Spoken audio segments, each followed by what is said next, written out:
pro skater, now on Engage.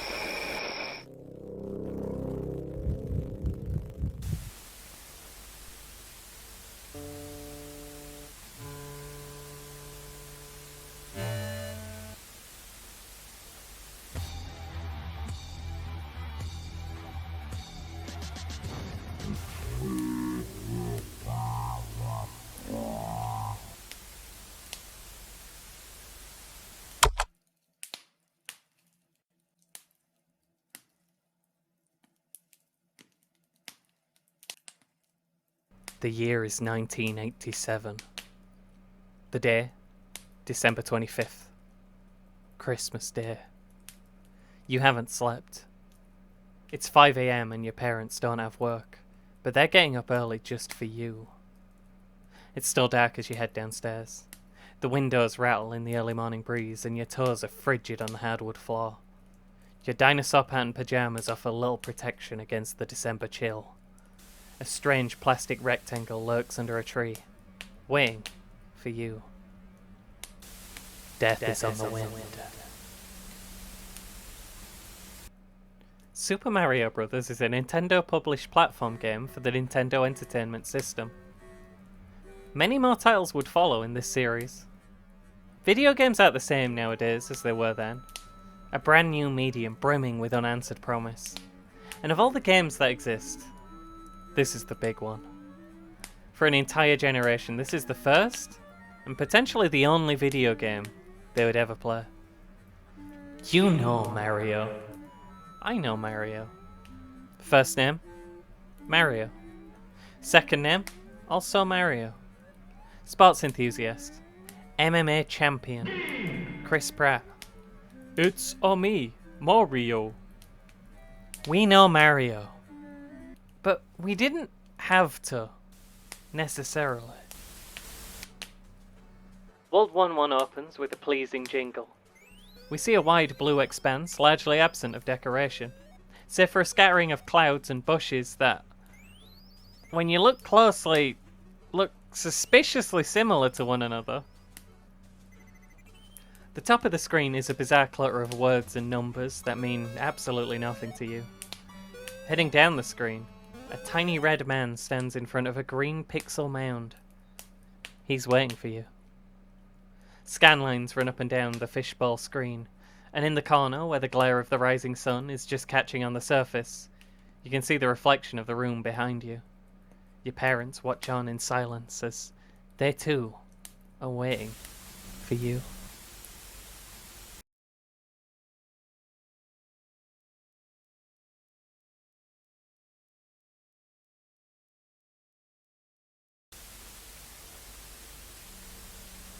The red man, though, Is motionless.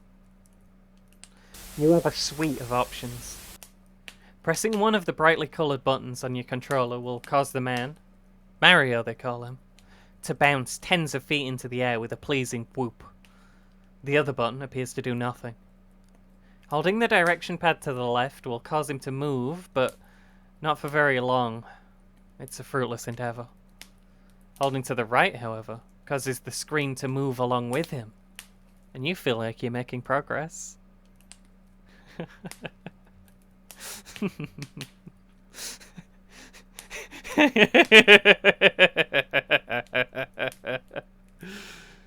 Death is here. It's in the room with you.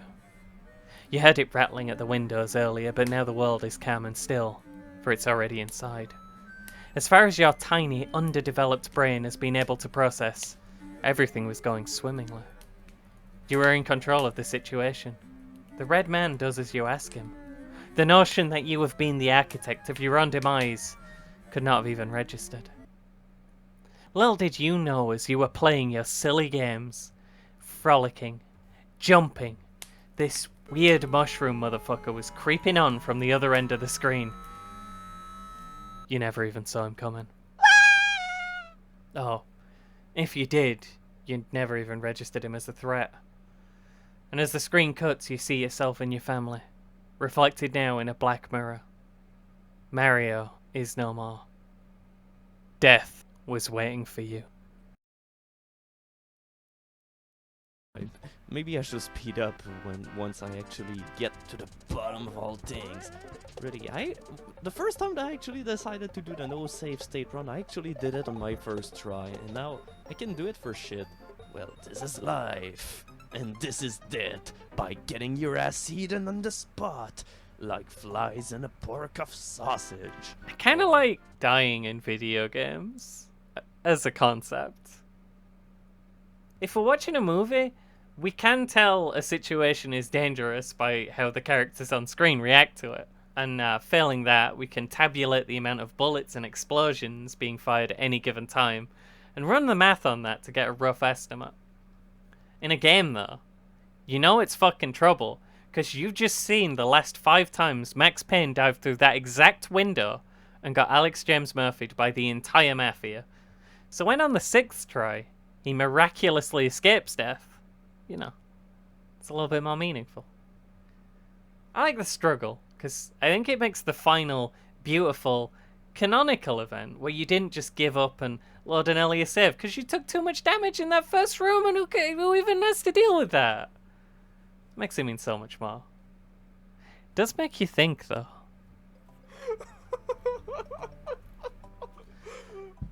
Super Mario Bros. Is one of the most played video games ever, of all time. But we're not necessarily talking just top tier speedrunner level 1 Kingdom Key only capital G gamers here. This is a child's toy, experienced by people so young that the novelty of the little man on screen running around when you told him to was mind-blowing. Of mums who turned on the console by accident while dusting, the controller all but falling into their hands. Of babysitting grandmas who decide to give it a go one dark night while all the kids are asleep. Should Mario manage to defeat this one lumpy boy, a whole world of dangers await him in the coming moments. My oldest gaming memory might be getting stuck between these 2 pipes as a baby, a duo of Goombas going back and forth. Should I manage by some freak occurrence to defeat one of the pair, I'd invariably land within chomping distance of the other. And I was too tiny and stupid to understand that I needed to hold the button down to make the man jump good. So I was just stuck in a bout of panicked mashing, screaming, "Get out of there, Mario!" at the TV. Still further, beyond the pipes, awaits a bottomless pit. So you better have got the hang of moving and jumping at the same time by now, or Mario's gonna have a problem. This whole sequence takes less than 20 seconds if you know what you're doing. The entire stage can be over in a minute. I think a lot, though, about this lumpy little man just grumping and mugging his way onto the screen with murder in his eyes. Despite not being able to perform a single action other than walk to the left and hope you obligingly walk right into him, this one guy, we'll call him Goomba Prime, has more confirmed player kills than any boss in Dark Souls. If we add up all the times somebody's had a controller thrust into their hands with no idea what they're doing, surely the ratio of Mario bumbling his way past Goomba Prime, as opposed to being eaten immediately 5 seconds into his journey, must be staggering. I go as far as to say the story of Mario as we know it is entirely a fluke. Here's what really happened. Princess Peach is kidnapped by a giant dragon. Calls her boyfriend, a plumber from Italy with 2 first names, to help. Mario steps into a magical world of adventure and is immediately savaged to death by a sad face on legs. Bowser's living it up in his castle, kidnapping whichever princesses he wants and generally just having a great old time. Never even meets his rival, never even hears the name Mario. Certainly he never knows what could have been. The entire saga, the duels back and forth, the centuries-long rivalry between man and Godzilla Man, the karting, the soccer, the tennis, the golf, none of that happens in 99% of the stories Super Mario Bros. Has ever told. Maybe that night at the pub, Goomba Prime tells the story of that one time he was walking along just minding his own business near the mound, and this weird red man just jumped out and ran right into him. And that's Mario's entire legacy. I think a lot about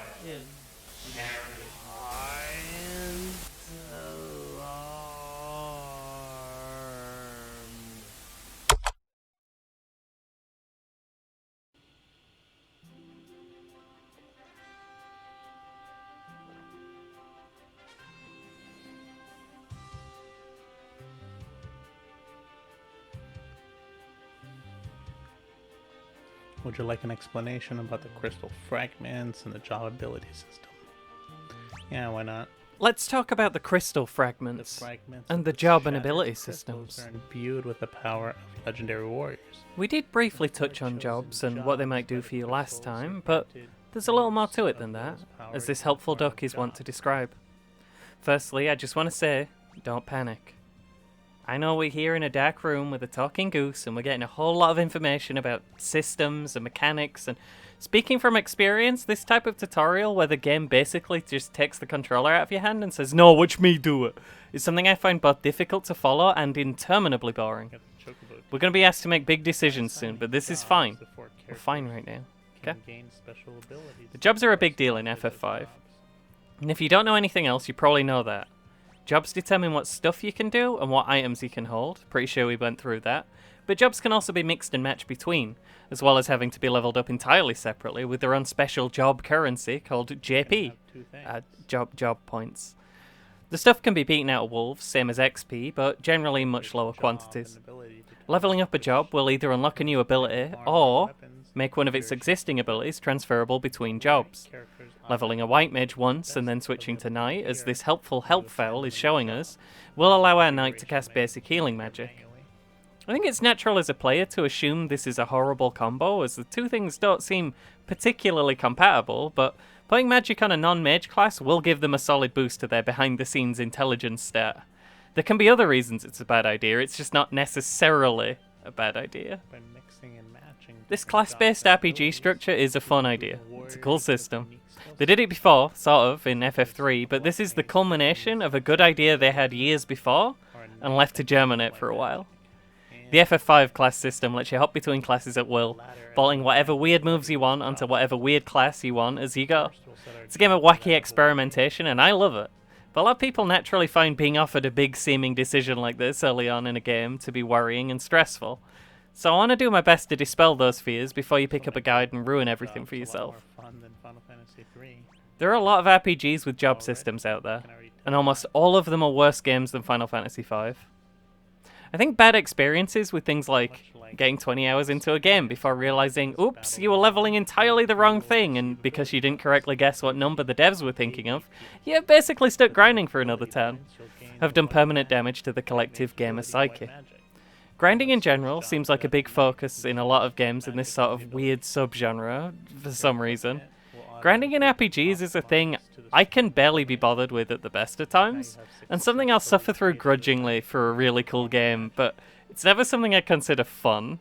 Miss me with that Bravely Default shit, that Disgaea trash. I can safely say if FF5 called for a lot of grinding, we'd not be here today. FF5 wants you to go crazy in the job lab, like a kind of job Frankenstein, until you've stitched together a squad that can handle any situation. And it's not particularly bothered how you get there. There are multiple paths to success at every turn, and honestly, it's an easy enough game that if you're ever in a rough spot, you'd probably do better making more people wizards than just grinding it out. The other, potentially more pressing reason you don't want to give up right now and reach for the guides is because all of them are terrible. Anyway, with that preamble out of the way, and safe in the knowledge that there's no decision we can make now that would hurt later, let's take a look at how we might pick a team, if forced. So this, but why would I do that when I now have a job system? So what do we want to choose? A pressing question. Pretend you know nothing. We're not thinking about what might happen later. We're just looking at what we have available to us, and we're trying to make an informed decision about what might help us short term. Presumably, We have a healing wizard, a hurting wizard, big fella with a sword, big fella without a sword, and a thief.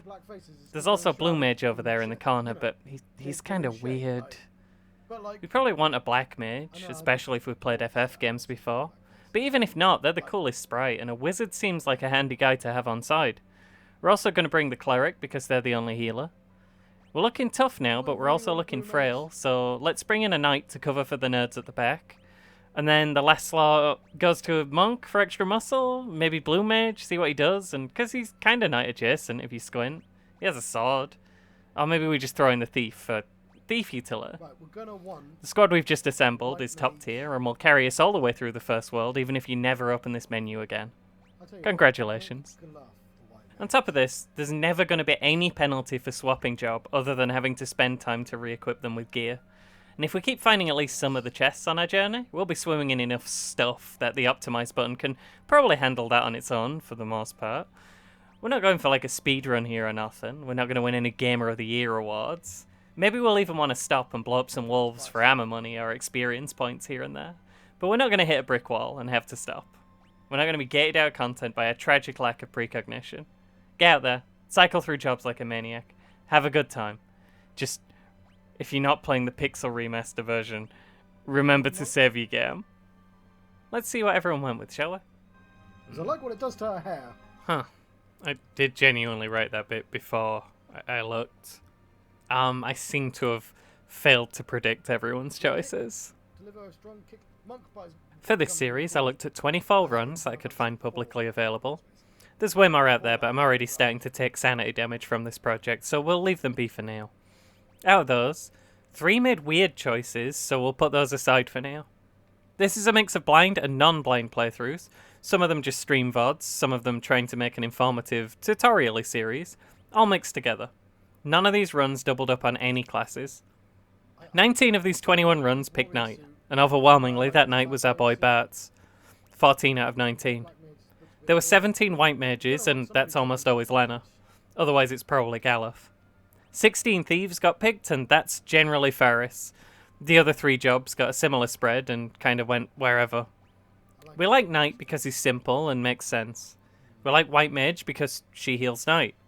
Thief is another story though, and I think this nicely picks up on both elements I was missing when I made my initial wrong predictions earlier. You see, firstly, Ferris is a pirate, and pirates is thieves. That's just science. Just as how Bats is the silly himbo guy who turned up already holding a sword, so it only makes sense for him to be the knight. He has been rescuing everyone else from goblins this entire time, after all. And Lena is girl, so she has to be the healer.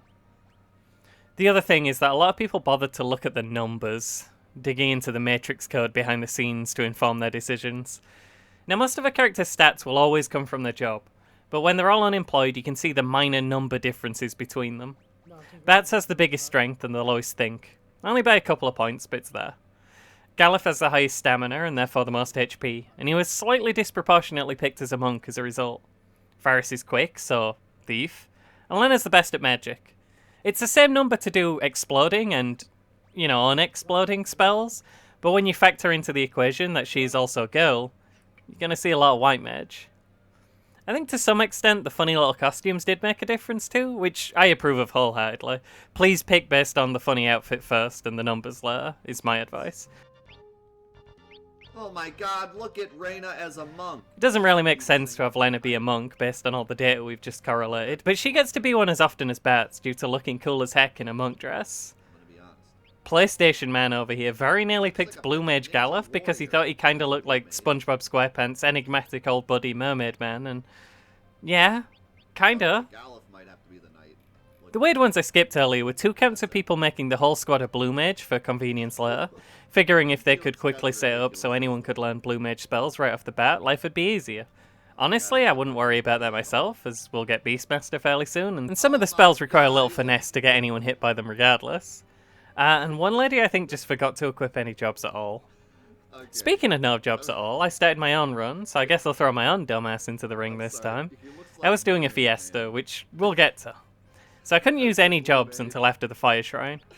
Luckily, while a 4 freelancer stat means perhaps you're not getting job points as soon as you'd like, it's entirely viable, and actually pretty quick up to Liquid Flame. Oh, Ferris looks My run's quite thoroughly non-blind, but I am an idiot, and I forgot basically everything about FF5 and video games, and how to push all those little buttons, and how do you even see the screen? He looks hilarious. How do you even see all those little guys running around? That little you can have square eyes over there. So it's not like it's super clean or nothing.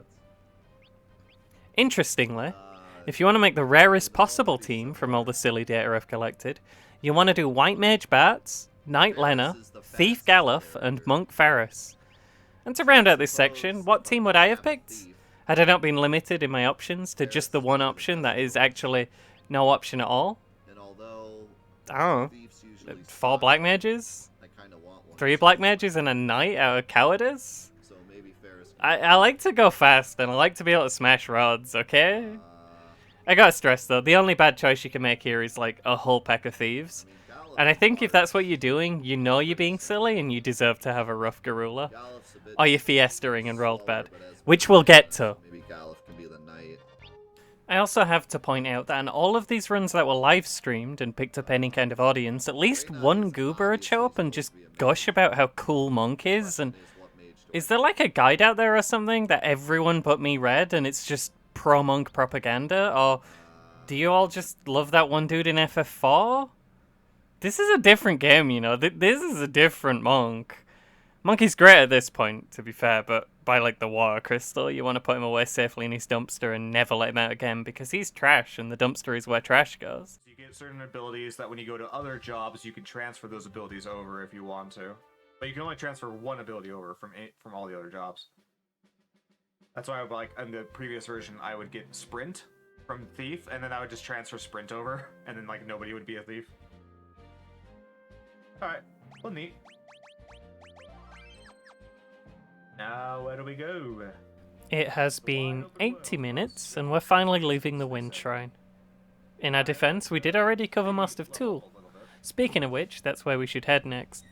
There's a lock between our boat and the rest of the world, and it's locked. The key can be found in that one building that wasn't accessible earlier. There is another place we can head, however, although it's highly optional. Sneaking around the Pirate Mountains for long enough will allow us to reach a small landing we can dock at. Here, we can reach the little area from the beginning of the game. There's nothing going on at the meteor site, but heading back to the cave will give us an ominous message about footprints. Bird footprints.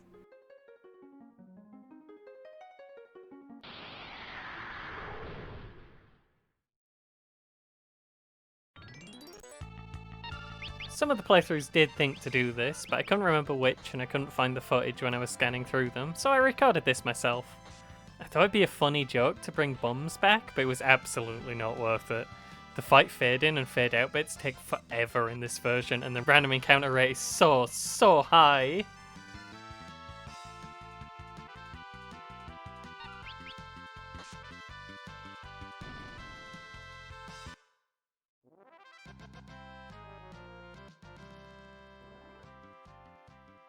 I do not envy PlayStation, man.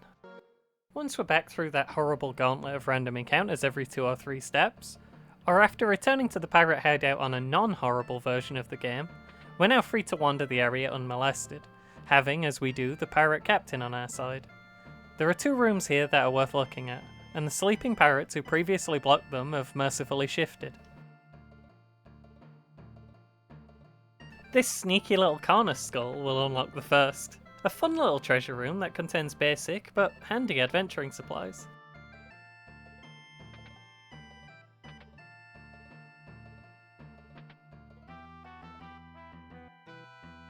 The other gives us a brief scene with Boko, our dog from earlier. He got injured following us into the cave, but the pirates are looking after him. We will see Boko again. There's also this weird little door to nowhere, if that's a thing you like.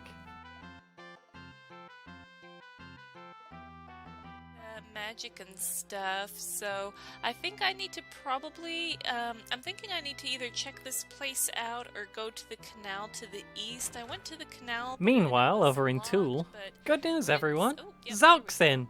We And he didn't looks see like a the guy garden that gnome lived in here, this so I version. thought this might be what I need to do next. Here we go. Zock says, "Hi, we say we're going through the canal, give us the key." Good to see Zock informs us that the canal was overrun by beasts in the half hour or so since the wind crystal broke, and also the key's been lost or broken or eaten or something. we must go to Since we've the journeyed so office. far though, he offers to let us stay the night in his opulent mansion. Oh dear. Don't you have like a servant or something? You've got this big mansion. We all have to sleep in the same room. Zock does have a very large house compared to most of the other buildings in most of the other villages, and you know, I'd never really thought of that much before. Zock's out here making those big canal dollars, getting that wet bag. Cutscene time. Bums wakes up in the middle of the night to get a glass of water and have a flashback to his childhood. His dad was a big Crystal fan, way into rock stuff. When he gets back inside, Crystals, so did they know he was like gonna be a future warrior of light, or what? Or did his dad have something to do? Ooh, that's creepy. That's really creepy, dude. Don't do that to people while they're sleeping. That's a good way to get a boot up the butt. Zoc, What's the matter, my boys? guy, what a... He gives Bats the key and you never have to talk to him again.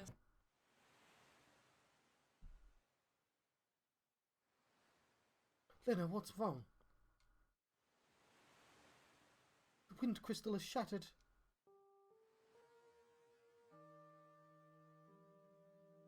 In our defense, that did happen in the opening cutscene before we'd ever taken control of our characters. There's a brief cutscene about how we definitely need to be doing things that we are already currently doing.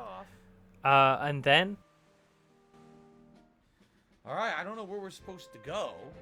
And by the way, I have a tip.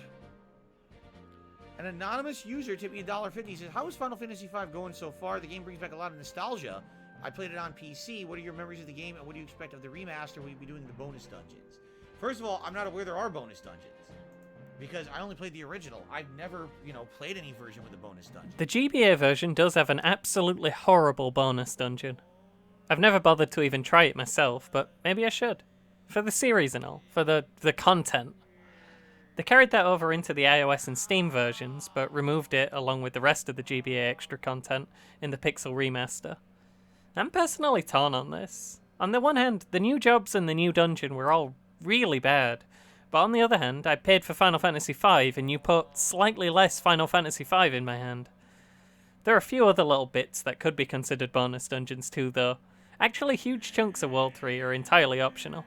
I can see how someone who's only played the game once or twice might genuinely not know that, though. Phil gets the benefit of the doubt on this one.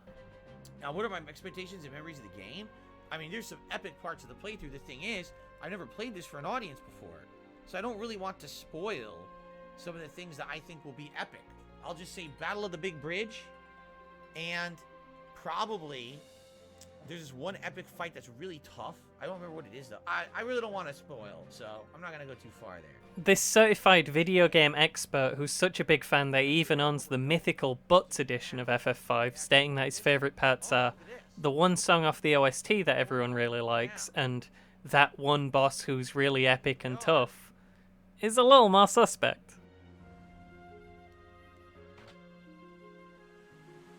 We've unlocked the door. But where in tarnation did you get the key? Does it matter? Let's get going. Alright.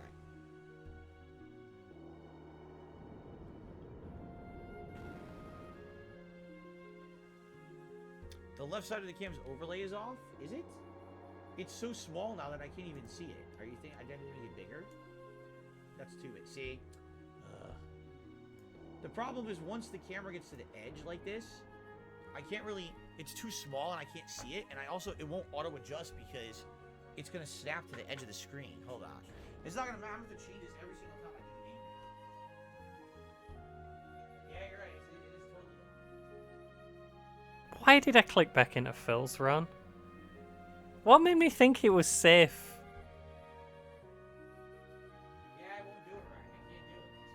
I can't do it. It's too close to the edge. Gamers powerful enough to successfully steer their boat through the door will encounter an extremely brief dungeon. There's almost nothing to say about this whole area. There's not even any treasure. Oh, now we have enemies on the open sea. Or I guess it's not really the open sea. There are two types of enemy in the whole area. Oh, and we're actually back. The majestic Octocracker and the more worrying Sucker.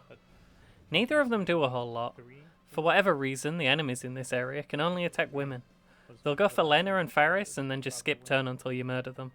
You probably won't notice this going on though, because you'll only be here for like a minute. The wiki has this to offer. Very nice. Excellent. Thank you, wiki.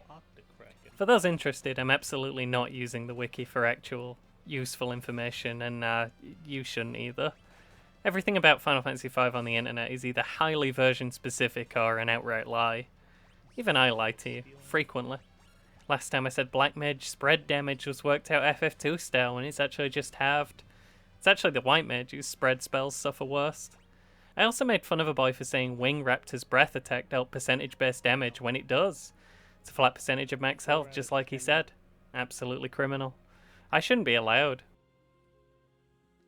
And here we are. That's the end of the dungeon. You just watch the whole thing. Oh, he's gone, isn't he? Oh, look at the water bowl. Hey, what's that? Oh no, the monster of the canal. Monster of the canal. Thunder and typhoons. The weather's not responding. You better figure out something fast, because we're getting sucked in. This boss is named Karl Boss in the PlayStation version. Hey, come on now, that's my job. They are right, though. This isn't a butt-spat situation either, this is provable. Hang on, let me get PlayStation Man on the phone. Oh god, I'm fighting it? Oh god. Oh god, it's Karl! Karl Boss! This is Cal. Cal recently became a boss and wants everyone to know about it. In most versions, they misspelled Cal Boss as Calabos, which probably slipped by because of how unmemorable he and the whole area are. Cal has 3 moves. A decently powerful physical attack, the Feeler ability, which deals a little damage and inflicts paralysis, and his signature Tail Screw. People panic about the paralysis, especially on the semi-rare occurrence that he just spams Feeler like a madman, but it'll wear off on its own. Tail Screw will inflict the HP critical condition on a unit, lowering their HP to a random number between 1 and 9. Oh my god! Okay. We're getting serious. His offense can be a little intimidating. Karl can dish out a lot of damage and will do his best to crowd control your squad to some extent. He absolutely can't take much punishment himself though. Your white mage will probably catch an errant Feeler early, Murphy's Law and all, but anybody can chuck a potion if you need one. The rest of the time, keep swinging away and you'll chop through 650 hit points in no time. Okay, we would rather just regular attack. Knight and Monk will deal hefty chunks of damage with their regular attacks, and Blue Mage can pelt him with some big aero spells if you bother to go back into the Wind Shrine and learn it. Black Mage is the standout here though. If you remember your Pokemon typing, we want to use our electric type spell on the crab type Karl. Trying all the magics. Okay, fire wins so far.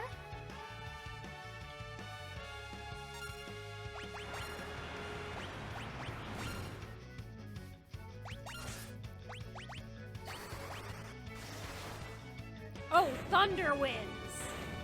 Alright, crabs are weak to thunder. Full stop. Oh! Hey, Brian! Not right now, Brian, we're busy. Down to critical hit points. Hey, is this just recorded off a TV? With like a camera? Man, that takes me back. Because the physical attacks can stun your characters. But overall, not too much of a hard battle. Still kind of an intro boss. So if a character gets around, say, 30 hit points or so, you might want to throw a potion at them, just to heal them up.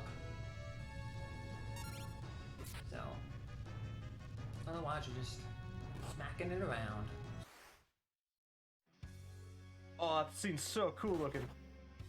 Ow, 28 damage. Black magic, I'm assuming lighting because it's water. Let's see, Libra, here we go.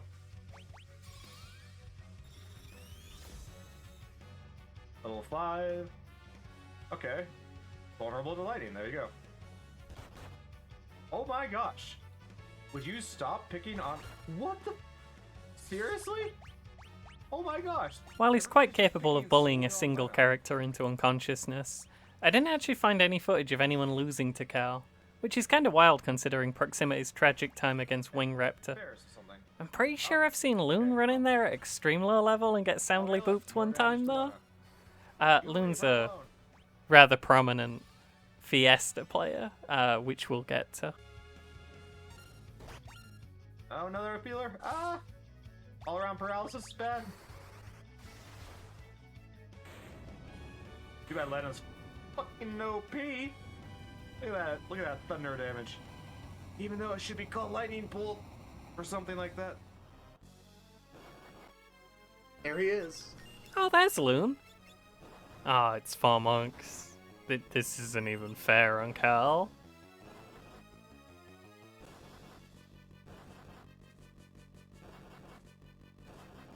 It's that Karl. Sometimes Karl will get confused and try and screw someone who's already screwed. Nice wasted action. It doesn't do much for him. That zero value maneuver.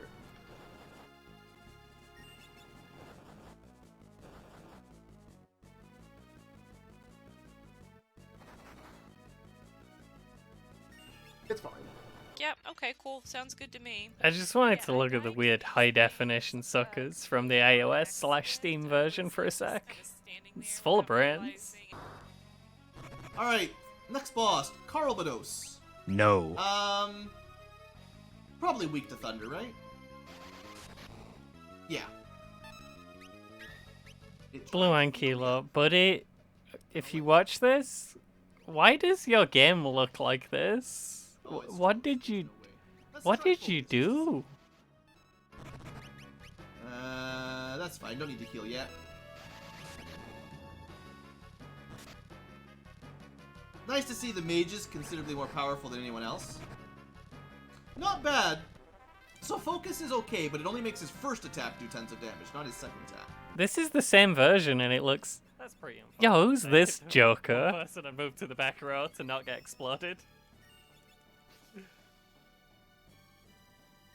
That's a gravity attack. It'll take off like 90% of your current health. Lying again. It's actually the HP critical status. Jeez. I liked that about you.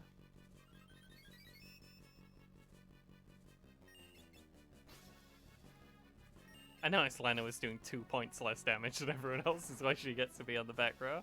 Hey! Took it like a champ. Good job, Lena. And there goes Karl. Tail screw? How much is that gonna do? Whoa, whoa, whoa, whoa. Best fight of the day goes to Rock Paper Mario on this one. Check it out. I shouldn't be just attacking like this. I should be at least trying to heal my party. But Galuf, I feel if Galuf can get in one good attack, it might do it.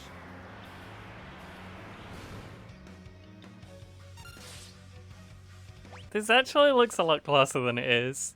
Cal can only do single target physical attacks, and if an ally's at critical health, now he'll take it for him.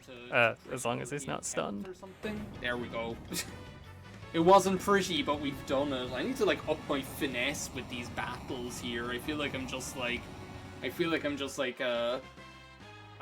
that bird from Homer Simpson when that Homer Simpson has like working for him or something. Do you ever just feel like the bird from Homer Simpson?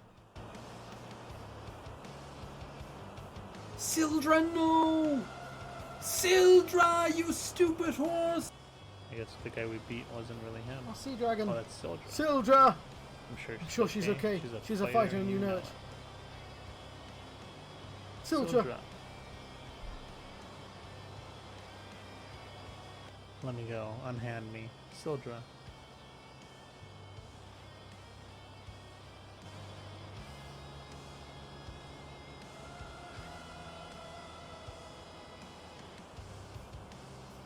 Whoa. I thought that's the only reason we were able to move on the ship. What now?